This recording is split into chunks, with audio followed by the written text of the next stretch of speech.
నమస్కారం, DTV news కి స్వాగతం. హెడ్లైన్ చూద్దాం.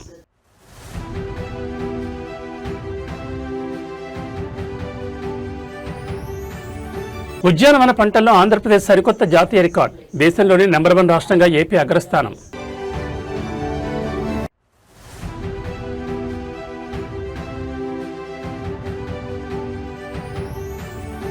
ఏపీకి మరో భారీ అంతర్జాతీయ ఇన్వెస్ట్మెంట్. దక్షిణ కొరియాలో మంత్రి నారా లోకేష్ కీలక భేటీ.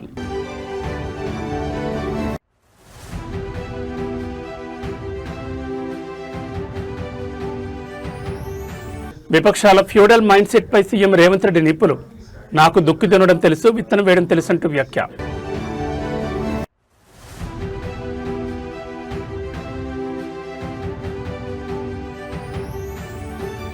తొమ్మిదేళ్లు లేని మాయ వారం రోజుల్లో వస్తుందా? విపక్ష అగ్రనేతపై అధికార పక్షం ఫైర్. ఇక డీటెయిల్స్ చూస్తే ఆంధ్రప్రదేశ్ వ్యవసాయ రంగానికి సంబంధించి ఒక అద్భుతమైన జాతీయ స్థాయి రికార్డు నమోదైంది. దేశంలోనే అత్యధికంగా పండ్లు కూరగాయలు ఉత్పత్తి చేసే నెంబర్ 1 రాష్ట్రంగా ఆంధ్రప్రదేశ్ అగ్రస్థానంలో నిలిచింది. తన సొంత నియోజకవర్గమైన కుప్పం పర్యటనలో ఉన్న ముఖ్యమంత్రి చంద్రబాబు నాయుడు ఈ సంచలన నివేదికను అధికారికంగా వెల్లడించారు. కేవలం రికార్డులతో సరిపెట్టకుండా వెనుకబడిన రాయలసీమ ప్రాంతాన్ని అంతర్జాతీయ స్థాయి హార్టికల్చర్ హబ్గా మార్చేందుకు ఏకంగా 1,00,000 కోట్ల రూపాయలను ఖర్చు చేయబోతున్నట్లు సీఎం చంద్రబాబు ప్రకటించారు. దేశవ్యాప్తంగా ఉద్యానవన పంటల సాగు మరియు ఆధునిక వ్యవసాయ పద్ధతులను అవలంబించడంలో ఆంధ్రప్రదేశ్ రైతాంగం అగ్రస్థానంలో నిలిచింది. ఈ ఘనతను మరింత ముందుకు తీసుకెళ్లేందుకు కూటమి ప్రభుత్వం భారీ వ్యూహాన్ని సిద్ధం చేసింది. కుప్పం బహిరంగ సభలో సీఎం చంద్రబాబు మాట్లాడుతూ రాయలసీమ ప్రాంతంలో ఉన్న అనుకూల వాతావరణాన్ని ఉపయోగించుకుని ఇక్కడిని హార్టికల్చర్ హబ్గా తీర్చిదిద్దేందుకు 1,00,000 కోట్లు కేటాయించి ఖర్చు చేస్తున్నట్లు స్పష్టం చేశారు. ఈ భారీ నిధులతో రాయలసీమ వ్యాప్తంగా అత్యాధునిక డ్రిప్ ఇరిగేషన్ ప్రాజెక్టులు, అంతర్జాతీయ స్థాయి కోల్డ్ స్టోరేజ్ నెట్వర్క్లు, ఫుడ్ ప్రాసెసింగ్ యూనిట్లను ఏర్పాటు చేయనున్నారు. తద్వారా అనంతపురం, చిత్తూరు, కడప, కర్నూలు జిల్లాలో పండే నాణ్యమైన పండ్లు, కూరగాయలను నేరుగా విదేశాలకు ఎగుమతి చేసేలా మౌలిక వసతులు కల్పిస్తామని, ఇది సీమ రైతుల ఆదాయం రెట్టింపు చేయడమే కాకుండా వేలాది మంది గ్రామీణ యువతకు ఉపాధినిస్తుందని సీఎం భరోసా ఇచ్చారు. నేను రాయలసీమలో ఇప్పటికే దేశంలో నెంబర్ 1 మనం హార్టికల్చర్ క్రాప్స్ దేశంలో ఉత్పత్తి చేసే రాష్ట్రాల్లో నెంబర్ 1 ఆంధ్రప్రదేశ్. అది కూడా రాయలసీమ నుంచి ఎక్కువ వస్తుంది. ఇప్పుడు నీళ్లు కూడా వచ్చాయి. నీళ్లు వచ్చి మనం గాని జాగ్రత్తగా చేస్తే రాయలసీమ నెక్స్ట్ లెవెల్కి వెళ్తుంది. ఇక్కడ నేను ఆలోచించిన విధానం ఈ రోజు మీరు అందరూ గుర్తుపెట్టుకోవాలి. 1,00,000 కోట్ల రూపాయలు ఖర్చు పెడుతున్నాం. 60,000 కోట్ల రూపాయలు ప్రైవేటు వ్యక్తులు వస్తున్నారు. 40,000 కోట్ల రూపాయలు ప్రభుత్వం ఖర్చు పెడుతున్నాం. దీనికి నీళ్లు, లేకపోతే రోడ్లు, ఇరిగేషన్ ప్రాజెక్ట్స్, అదే మరి బ్యాక్వర్డ్ ఇంటిగ్రేషన్, ఫార్వర్డ్ ఇంటిగ్రేషన్ కింద హార్టికల్చర్ తీసుకొస్తున్నాం. ఇవి కూడా ప్రపంచమంతా ఏ పంటలకు డిమాండ్ ఉంటే ఆ పంటలు వేస్తాం. కొన్ని లాంగ్ టెన్యూర్ 5 ఏళ్లు 6 ఏళ్లు ఉంటాయి.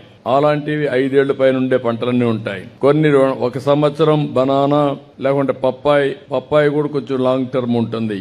ఇవన్నీ వేరియస్ కాంబినేషన్స్. 25 రకాల ఫ్రూట్స్ మన రాయలసీమలో పడతాయి. అందులో ఏ ఫ్రూట్ కి ఎక్కువ డిమాండ్ ఉంటే దాన్ని బ్యాలెన్స్ చేసుకుని ముందుకు పోతాం. దీనివల్ల రాయలసీమ ఒకప్పుడు కరువు సీమ, మొన్నే గోల్డ్ మైన్ కూడా పడింది. మన చిగురు గుంటలో కూడా మళ్ళా గోల్డ్ మైన్ వస్తుంది. కుప్పం కూడా గోల్డ్ తయారు చేసే పరిస్థితికి వస్తాం తొందరలోనే. ఆ సందర్భంలో మన ఆంధ్రప్రదేశ్ కు అంతర్జాతీయ పెట్టుబడుల విలువ కొనసాగుతోంది. రాష్ట్ర ఐటీ, ఎలక్ట్రానిక్స్ శాఖల మంత్రి నారా లోకేష్ సౌత్ కొరియా పర్యటనలో భాగంగా ఎలక్ట్రానిక్స్ రంగంలో ఒక భారీ ప్రాజెక్టును క్షేత్రస్థాయిలో తీసుకురావడంలో కీలక అడుగు వేశారు. దక్షిణ కొరియాకు చెందిన ప్రముఖ ఐఓటీ మరియు పవర్ ఎలక్ట్రానిక్స్ తయారీ దిగ్గజం సోలం గ్రూప్ గ్లోబల్ ఆపరేషన్స్ ఆఫీసర్ జీగామ్హాతో మంత్రి లోకేష్ సియోల్ నగరంలో ప్రత్యేకంగా భేటీ అయ్యారు. ఏపీలోని తిరుపతి జిల్లా శ్రీ సిటీలో 338 కోట్ల వ్యయంతో EV charger, power modules, automotive electronics తయారీ ప్లాంట్ను ఏర్పాటు చేస్తున్నందుకు సోలం గ్రూప్ కి సందర్భంగా మంత్రి ధన్యవాదాలు తెలిపారు. అంతర్జాతీయ మార్కెట్లో ఎలక్ట్రానిక్ షెల్ఫ్ లేబుల్స్ తయారీలో సోలం గ్రూప్ అత్యంత అగ్రగామిగా ఉంది.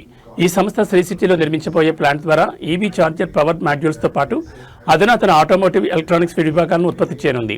ఈ భేటీ సందర్భంగా మంత్రి లోకేష్ మాట్లాడుతూ శ్రీ సిటీ యూనిట్ నిర్మాణ పనులను వీలైనంత త్వరగా పూర్తి చేసి వాణిజ్యపరమైన ఉత్పత్తిని ప్రారంభించాలని సోలం ప్రతినిధులను కోరారు. ప్లాంట్ ఏర్పాటుకు సంబంధించి ఆంధ్రప్రదేశ్ ప్రభుత్వం తరపున సింగిల్ విండో విధానంలో అన్ని రకాల అనుమతులు వేగంగా మంజూరు చేస్తామని, పరిశ్రమకు అవసరమైన మౌలిక వసతులు మరియు నైపుణ్యం కలిగిన మానవ వనరులను అందిస్తామని మంత్రి లోకేష్ కంపెనీ యాజమాన్యానికి స్పష్టమైన హామీ ఇచ్చారు. ఈ భారీ ప్రాజెక్టు అందుబాటులోకి వస్తే కోస్తా మరియు రాయలసీమ సరిహద్దు ప్రాంతాల్లోని వందలాది మంది ఐటీ, ఎలక్ట్రానిక్స్ ఇంజనీర్లకు స్థానికంగానే ఉపాధి లభించనుంది.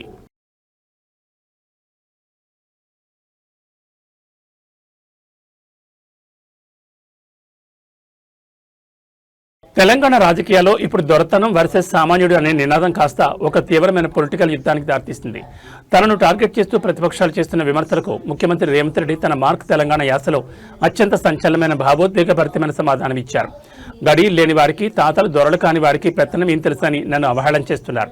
కానీ నాకు దుక్కు తినడం తెలుసు, విత్తనం వేయడం తెలుసు అంటూ సీఎం రేవంత్ రెడ్డి విపక్షాల ప్యూడల్ మైండ్ సెట్ను దంచుకుంటారు. అధికార గడియల నుంచి వచ్చిన నేతలు తన నేపథ్యాన్ని తక్కువ చేసి మాట్లాడడంపై రేవంత్ రెడ్డి తీవ్రస్థాయిలో మండిపడ్డారు.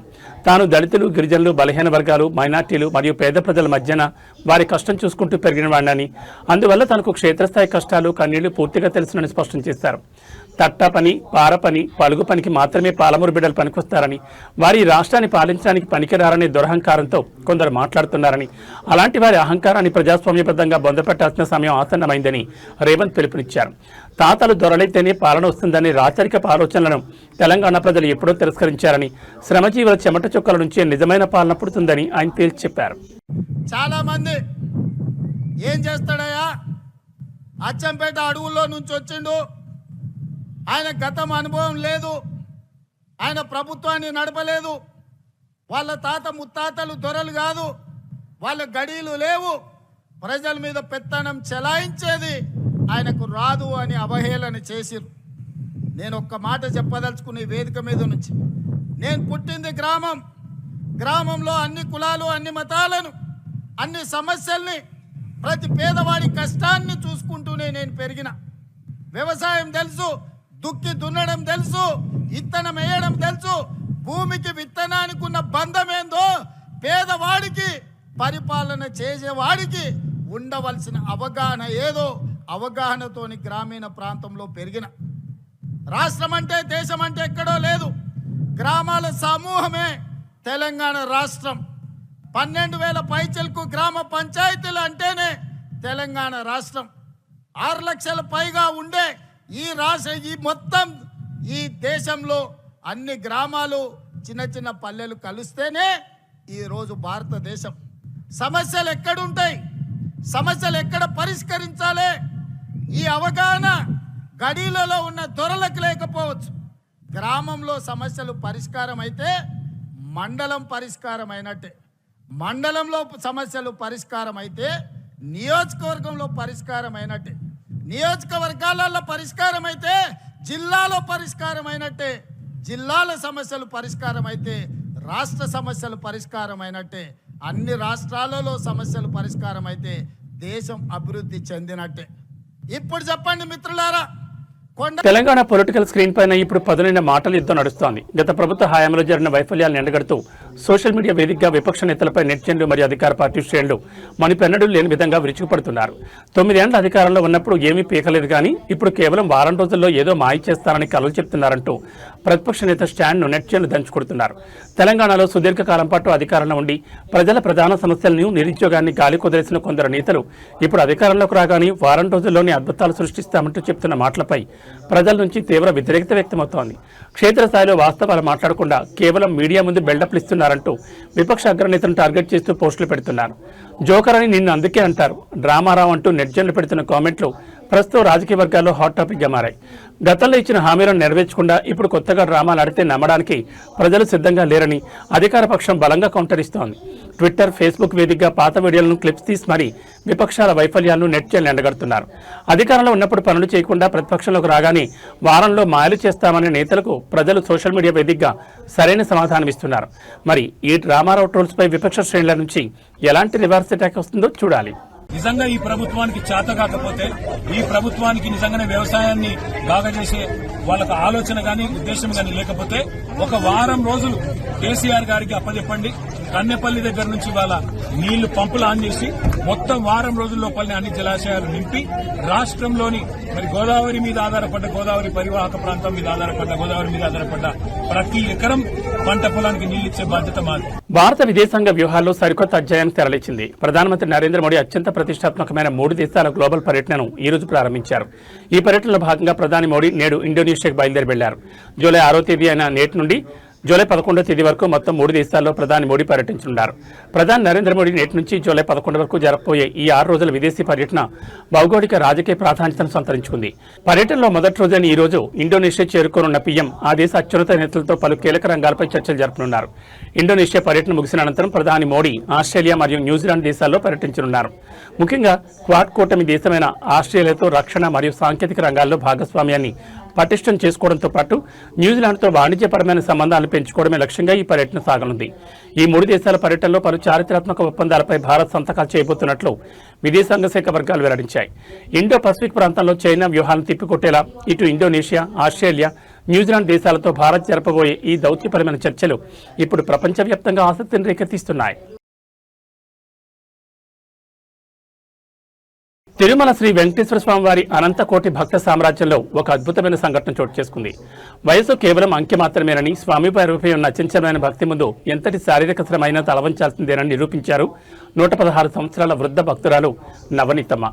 సోషల్ మీడియా మిత్రుల సహకారం, అలాగే టీటీడీ విజిలెన్స్ అధికారుల తక్షణ స్పందనతో నవనీతమ్మని గుర్తించి ఆమె కుటుంబ సభ్యులతో కలిసి శ్రీవారి ప్రత్యేక వీఐపీ బ్రేక్ దర్శనాన్ని టీటీడీ అధికారులు అత్యంత విజయవంతంగా పూర్తి చేయించారు. దర్శనానంతరం ఆలయ రంగనాయకుల మండపంలో టీటీడీ ఈవో ముద్దాడ రవిచంద్ర స్వయంగా ఆలయ వేద పండితులతో నవనీతమ్మకి ఘనంగా వేదాశీర్వచనం చేయించారు. స్వామివారి పట్టు వస్త్రం కప్పి తీర్థప్రసాదాలు అందజేశారు. ఈ సందర్భంగా 116 ఏళ్ల శతాధిక వృద్ధురాలు అపార భక్తికి ముగ్ధులైన ఈవో రవిచంద్ర ఆమెకు సాష్టాంగ నమస్కారం చేసి ఆశీర్వాదం తీసుకోవడం భక్తుల హృదయాలను కదిలించింది. ఈ అద్భుత సందర్భంలో నవనీతమ్మ మనవడు దిక్పతి మాట్లాడుతూ, మా అమ్మమ్మ కోరికను గౌరవించి మా కుటుంబ సభ్యులందరికీ శ్రీవారి దర్శన భాగ్యం కల్పించిన టీటీడీకి, అలాగే ప్రత్యేక శ్రద్ధ తీసుకున్న టీటీడీ చైర్మన్ కి హృదయపూర్వక ధన్యవాదాలని భావోద్వేగానికి గురయ్యారు. నవనీతమ్మని గుర్తించడంలో తమ వంతు బాధ్యతగా వీడియోలను షేర్ చేసిన సోషల్ మీడియా మిత్రులకు వెంటనే అలర్ట్ అయిన విజిలెన్స్ విభాగానికి టీటీడీ ఉన్నతాధికారులు సైతం ప్రత్యేక అభినందనలు తెలిపారు.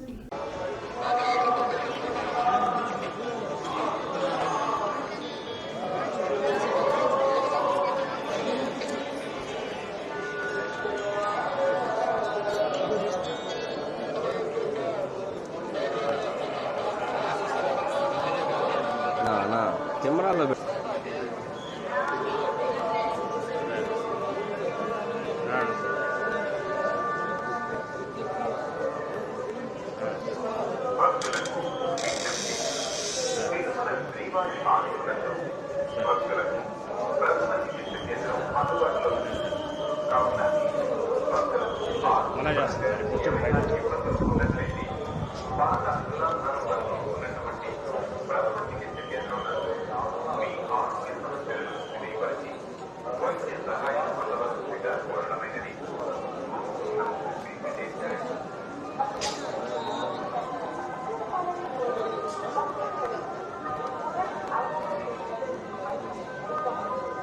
వినాలో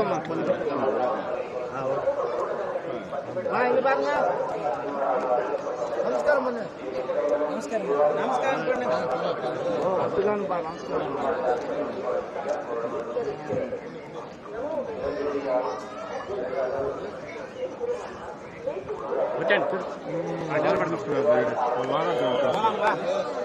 నమస్కారం.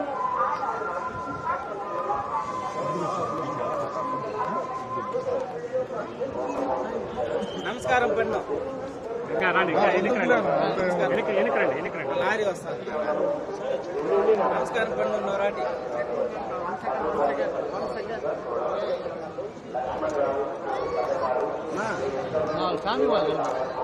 చట్టపరమైనటువంటి చర్యలు తీసుకోబడతాయి. ఓం నమో వెంకటేశాయ. వచ్చాను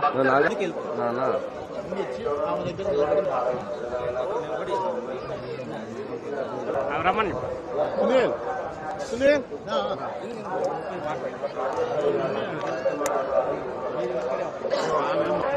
ఫ్యామిలీ రమ్మని చెప్పిన వాళ్ళ ఆయన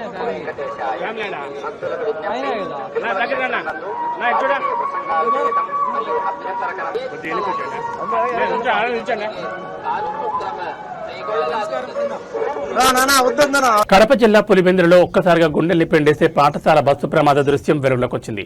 స్కూల్ విద్యార్థులతో వేగంగా వెళ్తున్న ఒక రన్నింగ్ బస్సుకు సంబంధించిన 2 వెనుక టైర్లు ఒక్కసారిగా ఊడిపోయి రోడ్లపైకి దూసుకెళ్లాయి. ప్రమాదం జరిగిన ఆ భయంకర సమయంలో బస్సులో దాదాపు 30 మంది చిన్నారి విద్యార్థులున్నారు. అయితే లక్కీగా బస్సు డ్రైవర్ సమయస్ఫూర్తితో అత్యంత అప్రమత్తతో వ్యవహరించడంతో ఒక చారిత్రాత్మక ఘోర ప్రమాదం త్రుట్లో తప్పింది. విద్యార్థులందరూ ఎటువంటి గాయాలు లేకుండా సురక్షితంగా బయటపడ్డారు. కడప జిల్లా పులివెందుల పరిధిలో రోడ్డుపై పాఠశాల బస్సు విద్యార్థులను తీసుకుని వెళ్తుండగా ఈ సాంకేతిక లోపం తలెత్తింది. బస్సు వేగంగా వెళ్తున్న క్రమంలోనే వెనుక వైపు ఉన్న 2 టైర్లు ఒక్కసారిగా యాక్సిల్ నుంచి ఊడిపోయాయి. బస్సు ఒక్కసారిగా కుదుపునకు గురైనప్పటికీ డ్రైవర్ ఏమాత్రం పానిక్ అవ్వకుండా బ్రేకులను చాకచక్యంగా నియంత్రిస్తూ బస్సును సేఫ్గా రోడ్డు పక్కన నిలిపేశారు. బస్సులో ఉన్న 30 మంది విద్యార్థులకు ఎలాంటి ప్రాణ నష్టం జరగకపోవడంతో అటు యాజమాన్యం ఇటు తల్లిదండ్రులు ఊపిరి పీల్చుకున్నారు. కాగా ఈ పూర్తి ఘోర దృశ్యమంతా స్థానికంగా ఉన్న సీసీటీవీ కెమెరాలో రికార్డ్ అయింది. స్కూల్ బస్సుల ఫిట్నెస్ మరియు మేనేజ్మెంట్ నిర్లక్ష్యంపై స్థానికులు తీవ్ర ఆగ్రహం వ్యక్తం చేస్తున్నారు. అధికారులు తక్షణమే ప్రైవేట్ స్కూల్ వాహనాల కండిషన్పై తనిఖీ చేపట్టాలని డిమాండ్ చేస్తున్నారు.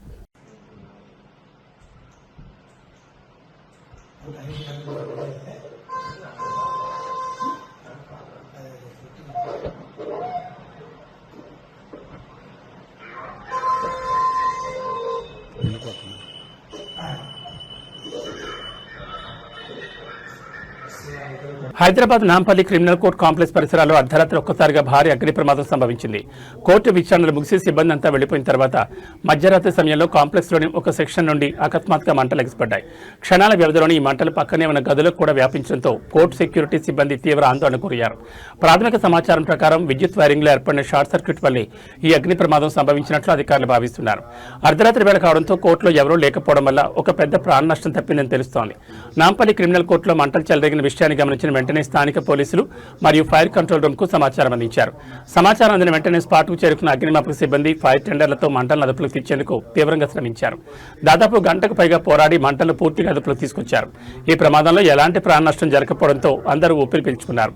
అయితే కోర్టుకు సంబంధించిన కీలకమైన కేసు ఫైళ్లు, లీగల్ రికార్డులు ఏమైనా కాలాయా లేదా అనే కోణంలో నాంపల్లి పోలీసులు మరియు కోర్టు రిజిస్ట్రీ అధికారులు ఉదయాన్నే పరిశీలన చేపట్టనున్నారు. షార్ట్ సర్క్యూట్ తీవ్రతపై క్లోజ్ టీం మరియు ఎలక్ట్రికల్ ఇన్స్పెక్టరేట్ అధికారులు క్షేత్రస్థాయిలో విచారణ జరుపుతున్నారు.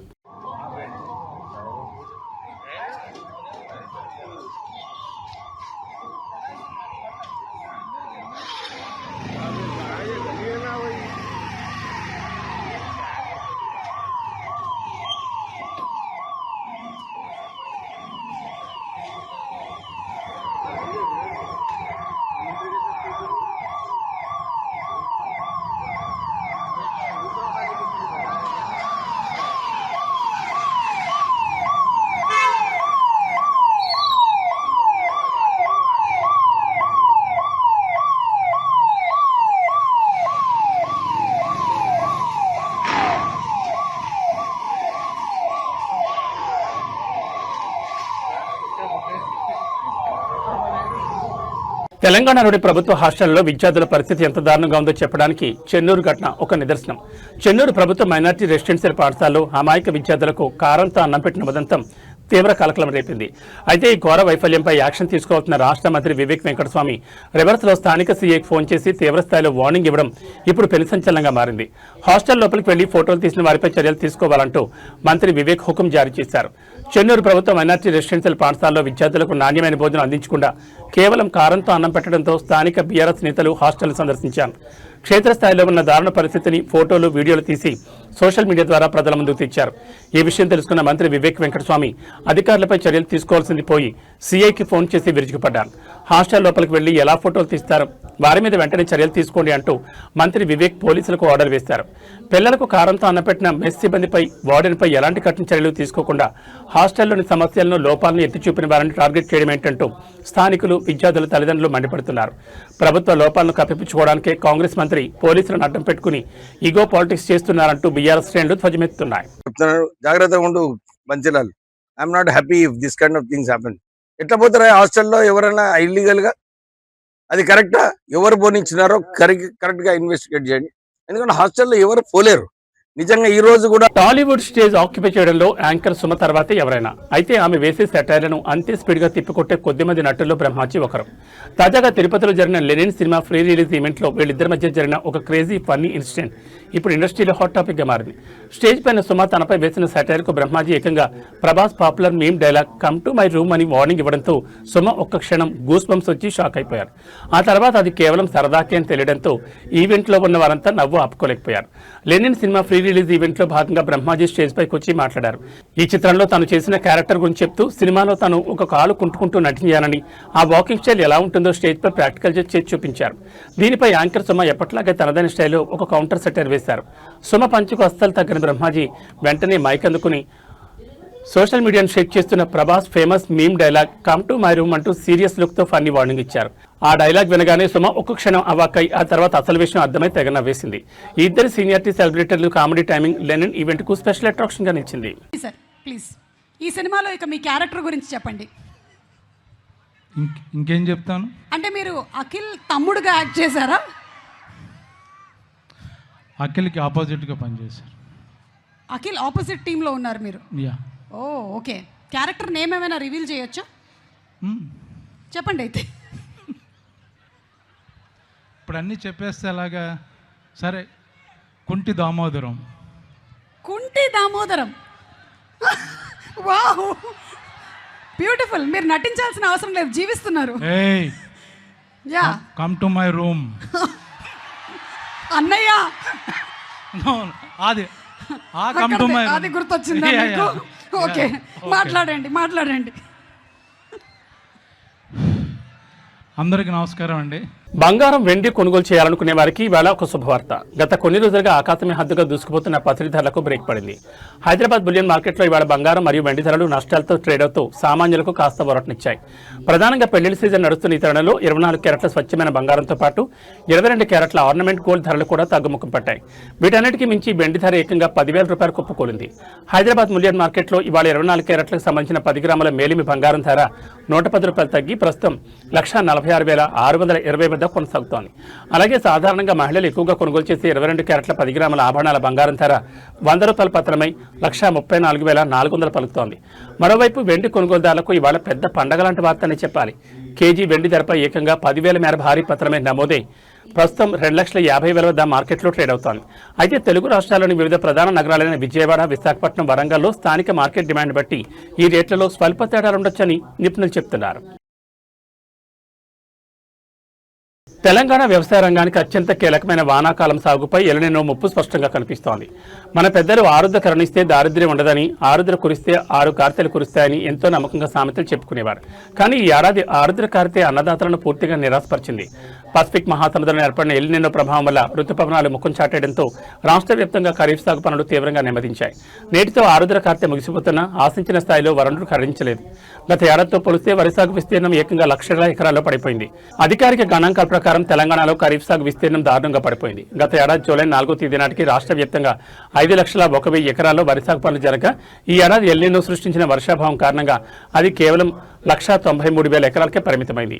ఒక్క వరి పంట మాత్రమే కాదు, పత్తి, మొక్కజొన్న, ఇతర పప్పు ధాన్యాల సాగు పరిస్థితి కూడా ఇదే విధంగా నిరాశాజనకంగా ఉంది. సకాలంలో వర్షాలు పడకపోవడంతో రైతులు నారుమడిపోవడానికి, విత్తనాలు వేయడానికి వెనుకాడుతున్నారు. బోర్ల కింద నీటి లభ్యత ఉన్న కొద్దిపాటి ప్రాంతాల్లో మాత్రమే అరకొరగా పనులు జరుగుతున్నాయి.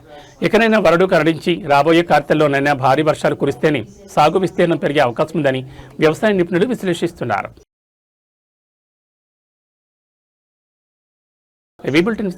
నమస్కారం.